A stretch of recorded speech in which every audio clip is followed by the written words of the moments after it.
Em primeiro lugar, se você não tiver esse tipo de estudo nas costas, né, das escrituras antigas, dos textos antigos do yoga, você vai estar sempre acreditando nas outras pessoas. Então, ouvi falar que é bom, né, cantar mantra de manhã. Ouvi falar que pode meditar com música, pode meditar deitado. Ouvi falar que os mantras, né, eles são formas de oração. Ouvi falar, né, tudo ouvi falar. E aí, mas da onde que... É uma pergunta que pouca gente faz, inclusive, né? Eu falei, cara, da onde que você tirou isso? É uma pergunta excelente, né? Eu encorajo, inclusive, cada uma de vocês a fazer essa pergunta, né? Sempre que possível. Tipo, da onde você tirou isso? É uma pergunta muito justa, inclusive. Principalmente quando ela vai te revelar alguma coisa, né? Ela vai atrás dos indícios de uma coisa que é muito impressionante, muito inacreditável, ou que vai totalmente contra o senso comum. Tipo assim, cada onde você tirou isso? E normalmente é uma pergunta que expõe a insegurança da pessoa, né? E a falta de informação, porque é assim que é passada à frente, entendeu? Alguém, ainda mais em tempos de internet agora, ninguém sabe mais onde, se foi nos stories, se foi no feed de alguém, se leu no artigo, se leu mais, ninguém mais nem sabe. Tropecei com isso aí ao longo do caminho, gostei e, e segui em frente. Que é um exemplo ridículo, é Namastê. Essa história de tipo, o Deus que habita em mim, a saúde do Deus que habita em você, isso aí é balela. Isso aí não tem a mínimo fundamento. Ok? Namastê é Namaha, saudações, Te, a você. Ponto final. Essa é a saudação. Ou seja, o equivalente de um olá. Inclusive na Índia usado assim. E aí, mais alguém achou bonita essa história, né? Do Deus de mim, do Deus de você, etc. E a coisa foi para frente, né? Descontrolado. Descontrolado. Hoje em dia é praticamente certo, mas na verdade não tem o menor fundamento. Tranquilo, claro, tudo certo. Outra coisa, né? A galera, hoje em dia, se for uma das buscas mais acessadas do YouTube é música para meditação. Quer ver outra? Meditação para dormir. Isso é um contrassenso, filho. É um contrassenso. Não pode ter música para meditar. Meditação é um foco único. Meditação para dormir. Não é meditação para dormir. É técnica de relaxamento para dormir, mas a meditação não tem como objetivo fazer dormir. Né? Como eu falei já nos lugares que eu tive presente, se a sua mente vincular o estado de meditação ao estado de sono, acabou para você. Acabou. Sempre que você meditar, você vai ficar com sono. Sempre. Tá? E aí, para desvincular, vai mais um trabalhão. Então, é importante. Então, o estudo, isso para dizer o quê? O estudo das escrituras é ir direto na fonte das informações que a gente recebe.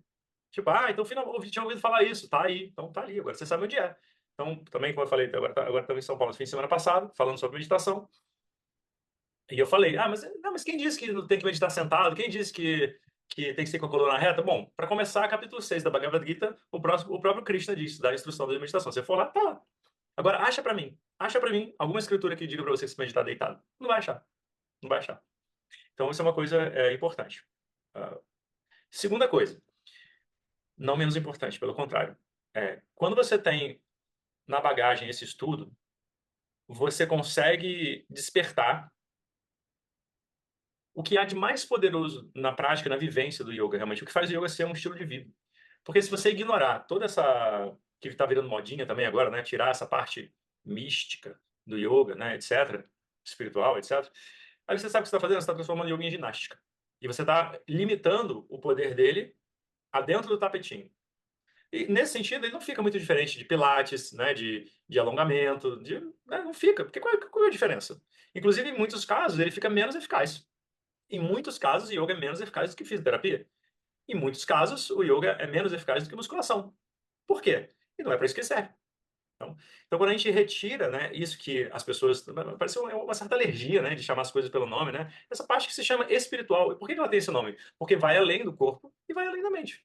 Né? Qual é o seu estado de espírito? Né? Qual é a sua intenção? Tudo aquilo que não tem a ver diretamente com o seu corpo, com sua mente, é uma busca espiritual. Então, por exemplo, perguntas que têm natureza espiritual. Da onde viemos? Para onde vamos? O que há depois dessa vida, além da morte? Há alguma coisa depois? Então, isso é um viés. Quem sou eu, na verdade? Então, o autoconhecimento tem um viés espiritual. E tudo bem. Né? Não está diretamente conectado a uma religião, necessariamente. Pode estar, mas não necessariamente está. E às vezes talvez seja uma perspectiva que assusta um pouco as pessoas. Mas, enfim, quando você tem esse estudo, você começa a conhecer a parte mais poderosa do yoga, porque é o que trata da sua vida quando você não está no tapetinho. E isso também, aí seria a boa hora para a pergunta, né? E da onde você tirou isso? Pois muito bem. Cada texto de yoga que você pega, por mais antigo, por mais moderno, sempre tem algumas prescrições para você fazer fora do tapetinho, antes mesmo de você começar a praticar. Tipo, yamas e niyamas nos Yoga Sutras são 10. Na Bhagavad Gita, são 20 e poucos. No Hatha Yoga Pratipika, são 24. Então, assim, né, esses textos mencionados aí estão separados entre si, às vezes, milhares de anos. E o troço está lá presente.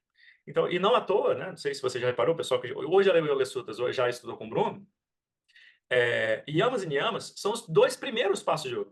Eles nem chegou ainda na postura asana pranayama, que é yama, niyama, asana, pranayama. Então, os dois primeiros passos, a pessoa nem chegou no tapete ainda, em tese.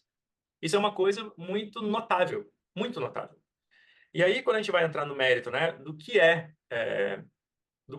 yamas e niyamas, e sempre tem alguma coisa nesse sentido, a gente vai ver que, na verdade, não são coisas muito surpreendentes, não.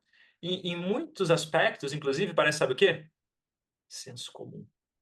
Se não, vejamos o que a gente tem ali.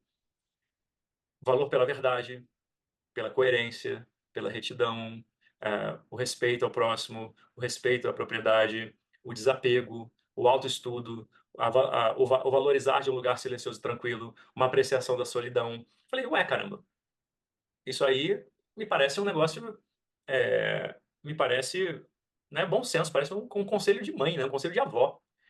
E é verdade, porque ao fazer isso, né, ao propor essas formas da gente lidar com a gente mesmo e com o mundo, quem divide isso muito bem? Os Yoga Sutras dividem, porque quando eu tenho yamas, né, eu tenho as prescrições que me ajudam a lidar com as pessoas lá fora. Então, ou seja, como que a minha relação com as pessoas pode ser regrada, pode ser pautada, sem eu ter que ficar decidindo tudo o tempo todo? Através do valor pela verdade, pela não violência, pelo respeito à propriedade, pela coerência. Então, tudo que eu posso fazer para lidar melhor com as pessoas que me cercam e me dar menos problemas. E também trazer uma maturidade para minha mente. Olha lá, também vê assistir ela aqui. Só vai a cabeça, né? O tamanho do bicho. Ou é pequeno? Pequeno, 5 quilos. É um Evangelica. E aí depois tem o quê? Niyamas, que é o quê? Como que eu lido comigo mesmo? Ou seja, quais são as atitudes que, quando tomadas, vão me proporcionar progredir? Em que sentido progredir? No sentido de maturidade emocional, no sentido de maturidade intelectual, maturidade de uma forma geral.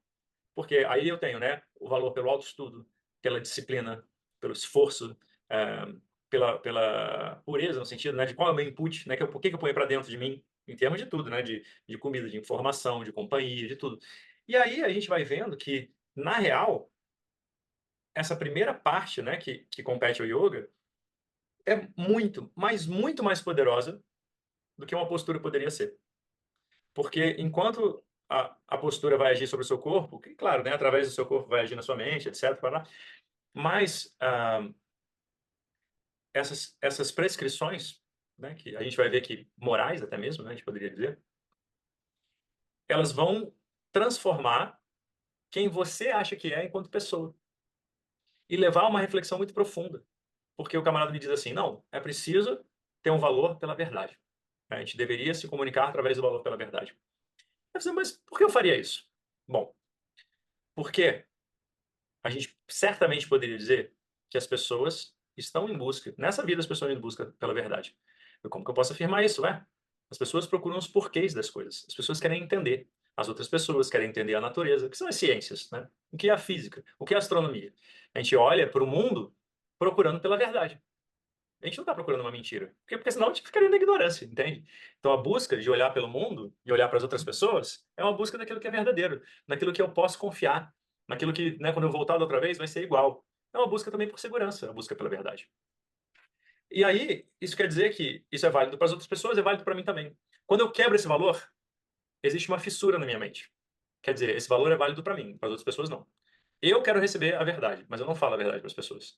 Isso gera uma série de consequências ruins, em especial para quem quer progredir nesse caminho espiritual. No viés prático, já causa muitos problemas, né? Porque uma pessoa que é vista como não confiável, como meio vaselina, digamos assim, uma pessoa em que não se confia, isso tem reflexos na sua vida inteira, nas oportunidades que aparecem para você, nas pessoas que te cercam, em tudo, né? Porque é como você se manifesta para o mundo lá fora. E isso quer dizer, portanto, né, que está a uma decisão de distância você ser diferente, agir diferente e transformar, a sua vida de uma forma diferente.